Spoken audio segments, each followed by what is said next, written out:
Germany chancellor से मिले PM Modi, दिया गार्ड ऑफ ऑनर। प्रधानमंत्री नरेंद्र मोदी 3 दिन के विदेशी दौरे पर है।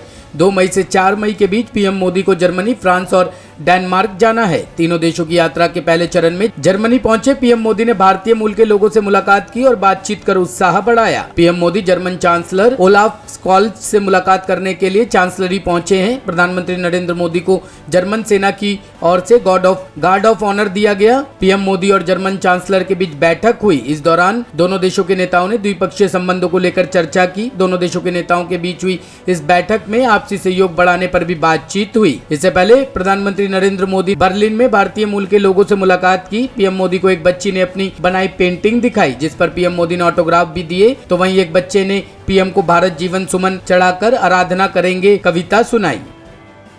दिल्ली के सरोजनी नगर में झुग्गियों को गिराने पर जुलाई तक रोक, सुप्रीम कोर्ट ने मांगी वहां रहने वालों की जानकारी। दिल्ली के सरोजनी नगर से झुग्गियों को हटाने के मामले पर सुप्रीम कोर्ट ने जुलाई के तीसरे हफ्ते तक के लिए रोक लगा दी है। कोर्ट ने एक नोडल ऑफिसर नियुक्त करते हुए कहा वहां रह रहे लोगों के बारे में पूरी जानकारी जमा करे। याचिकाकर्ता ने कहा था कि 200 झुग्गियों में लोग 1980 से रह रहे हैं, उनके पुनर्वास का कोई इंतजाम किए बिना अचानक झुग्गियां हटाई जा रही है। केंद्र सरकार के अधिकारियों के आवास वाले सरोजनी नगर इलाका दिल्ली के वीवीआईपी लुटियंस जोन से बिल्कुल लगा हुआ है। इससे पहले 25 अप्रैल को सुप्रीम कोर्ट ने 10वीं कक्षा की छात्रा वैशाली की याचिका को सुनते हुए झुग्गियों को हटाने पर अंतरिम रोक लगाई थी। कोर्ट ने दिल्ली सरकार से याचिका पर जवाब मांगा था। याचिकाकर्ता के लिए पेश वरिष्ठ वकील विकास सिंह ने जस्टिस एम जोसेफ और ऋषिकेश राय की बेंच को बताया कि दिल्ली शहरी आश्रय सुधार बोर्ड कानून के तहत 1 जनवरी 2006 से पहले बसी झुग्गियों को हटाने से पहले वह वहां रह रहे लोगों के पुनर्वास का प्रावधान है, लेकिन दिल्ली हाई कोर्ट ने बिना इस पहलू पर उचित आदेश दिए झुग्गियों को हटाने के सरकार के आदेश को मंजूरी दे दी। राज ठाकरे के अल्टीमेटम पर भड़के ओवैसी के सांसद का हमें भी उसी भाषा में जवाब देना आता है। यूपी के बाद अब महाराष्ट्र में लाउड स्पीकर का मुद्दा गर्मा गया है। दरअसल मनसे अध्यक्ष राज ठाकरे ने एक बार फिर मस्जिदों से लाउड स्पीकर उतारने को लेकर अल्टीमेटम दिया है। इस पर असदुद्दीन ओवैसी की पार्टी AIMIM के सांसद ने पलटवार किया है। उन्होंने कहा हमारे मुंह में भी जवान है, राज ठाकरे जिस अंदाज में बोलेंगे हम भी इसका जवाब उसी अंदाज में दे सकते हैं। मैं औरंगाबाद के खासदार की हैसियत से मैं आपको यकीन दिलाता हूँ कि मुझे 1% भी कोई चिंता नहीं है। और मैं औरंगाबाद की जनता को भी यही कहना चाहता हूँ कि आपके मन में अगर कोई डर है, कोई आपको ऐसा चिंता व्यक्त हो रही है आपको, तो बिल्कुल वो मन से निकाल दीजिएगा।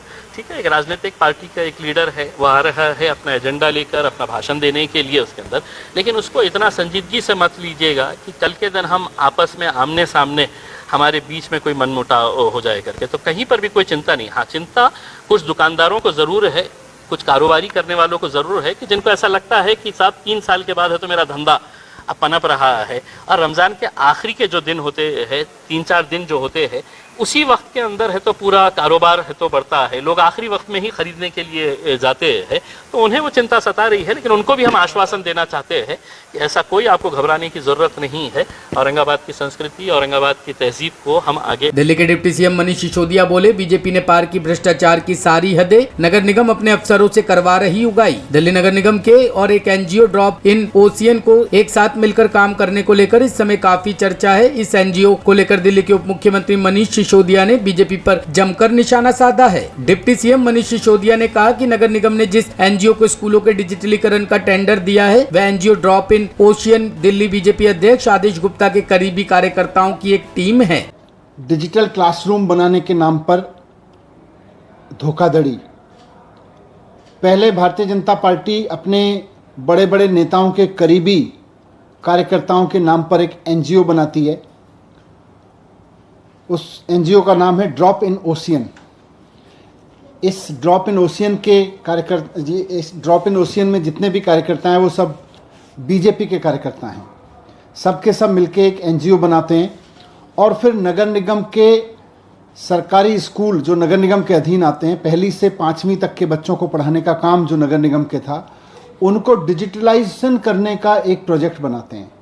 नगर निगम के स्कूलों को डिजिटलाइज करने के प्रोजेक्ट के नाम पर भारतीय जनता पार्टी का नगर निगम अपने ही कार्यकर्ताओं के NGO ड्रॉप इन ओशियन को MOU करता है उसके साथ में, और उस MOU के बाद उसमें MOU में कहा जाता है कि ये NGO CSR का पैसा लेके आएंगे और स्कूलों को डिजिटलाइज करेंगे।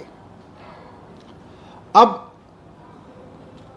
देश भर में एनजीओ से सीएसआर का पैसा लेने का कोई गलत बात नहीं है, करते रहते हैं, लेकिन ये देश में किसी भी सरकार का पहला ऐसा प्रोजेक्ट है जो एनजीओ को दिया गया कि ये एनजीओ सीएसआर का पैसा लेके आएगी और फिर नगर निगम कहता है कि हमारे अफसर सीएसआर का पैसा इस एनजीओ को दिलवाएंगे।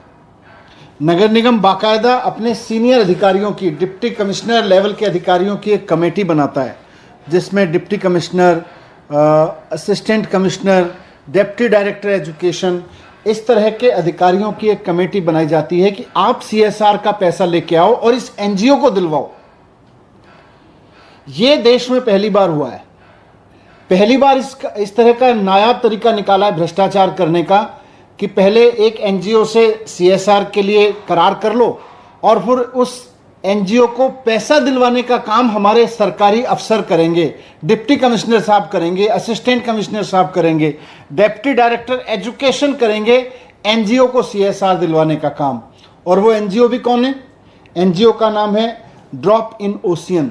भारतीय जनता पार्टी के प्रदेश अध्यक्ष आदेश गुप्ता जी के करीबी कार्यकर्ताओं की ये टीम है। डीजीसीए ने शुरू की स्पाइस जेट मामले की जांच। टर्बुलेंस में घायल हुए थे कई यात्री। पश्चिम बंगाल के दुर्गापुर में लैंडिंग से ठीक पहले स्पाइस जेट के विमान में तेज टर्बुलेंस देखा गया, जिससे विमान में सवार लोगों की जान पर खतरा पैदा हो गया। इस दौरान कई यात्री घायल भी हुए। अब इस मामले को लेकर विमानन नियामक डीजीसीए ने जाँच शुरू कर दी है। इसके लिए एक टीम गठित की गई है। इस मामले को लेकर केंद्रीय नागरिक उड्डयन मंत्री ज्योतिरादित्य सिंधिया ने कहा कि दुर्गापुर में उतरते समय एक उड़ान में हुई गड़बड़ी और यात्रियों को हुई क्षति बेहद दुर्भाग्यपूर्ण है। डीजीसीए ने घटना की जांच के लिए एक टीम गठित की है। उन्होंने कहा कि इस मामले को पूरी गंभीरता के साथ निपटाया जा रहा है। सिंधिया ने कहा कि जांच पूरी होने के बाद घटना के कारणों के बारे में अधिक जानकारी साझा की जाएगी। ब्यूरो रिपोर्ट, टीम तफ्तीश न्यूज।